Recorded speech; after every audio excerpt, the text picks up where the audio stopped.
Child of Eden was made in 2011 by Q Entertainment for the Sony PlayStation 3 and Xbox 360. It can be played via controller, Microsoft Kinect and PlayStation Move. In this video I review the PlayStation 3 version, which I play with Move. This game is a rail shooter with stylized visuals and adaptive music, and serves as a pre-sequel to the famous game Res, which originally was released on the Sega Dreamcast and the PlayStation 2.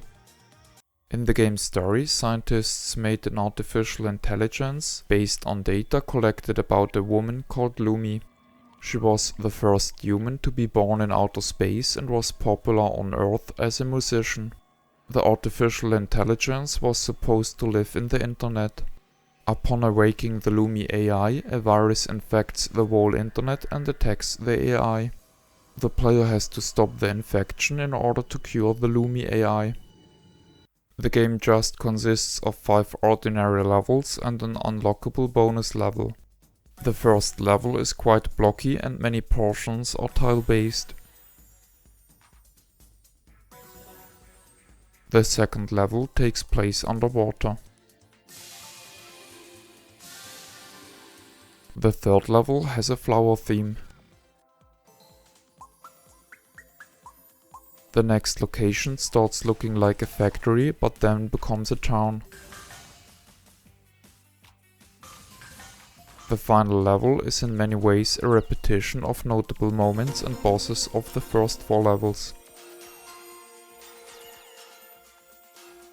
The bonus level consists of 8 stages, which are ordered along a steep difficulty curve.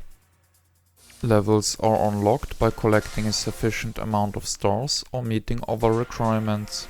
Personally, I did not like this forced on grinding, and I think it is a cheap way to prolong this short game. The player has an unlimited supply of lock-on shots and normal shots. Other than that, screen clearing shots can be picked up throughout the game. Health is also replenished by pickups.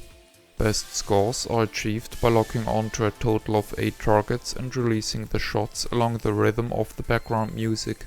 If the player succeeds to do so in consecutive fashion, a score multiplier builds up. Some violet objects and enemies are vulnerable to the lock-on shot and must be defeated using the normal shots or the screen clearing weapon. After completion of a level, the player may choose an enemy or object, which then can be selected to float around in a menu screen. Multiple versions of these enemies or objects can be obtained. In an artwork gallery, pictures can be unlocked by passing challenges. Amongst the other unlockables are music videos and screen filters, which change how the game looks like. The game can be played in stereoscopic 3D if a compatible TV is used. Personally, I enjoyed that mode a lot and I was pleasantly surprised. The cutscenes and music videos, however, are not 3D, which makes this mode look like a late afterthought. There are no continues and the player is put back to the menu after failing.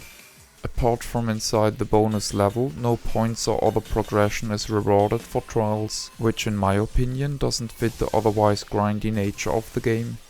The move calibration screen is non-intuitive and inefficient. The game does a poor job keeping the controller 0 position, which makes aiming more difficult. Much like in Rambo the video game, which I showed in episode 124, the on-screen reticle can be hidden. This indicates to me that the developers overestimated the accuracy capabilities of the Move controller. In that light, I can understand why the difficulty of the game wasn't adjusted for control with the Move. I like the simple neon-looking visuals of the game. The electronic background music is nice but not very pushing and sometimes almost ambient. Reading contemporary reviews and ratings, I am very disappointed by the low extent the music actually adapts to the gameplay. This game is hyped as a brilliant masterpiece, which I cannot confirm.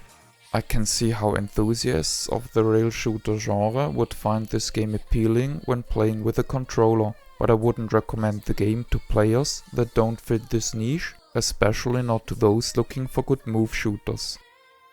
To me, the cover, which is showing a man shooting energy from his hands, fits the game badly and makes me think whether the game was planned to be a Kinect exclusive at some stage. Furthermore, it amuses me how the PEGI rating system thought this game was violent. This is the end of the review. My name is Ben. I thank you for viewing.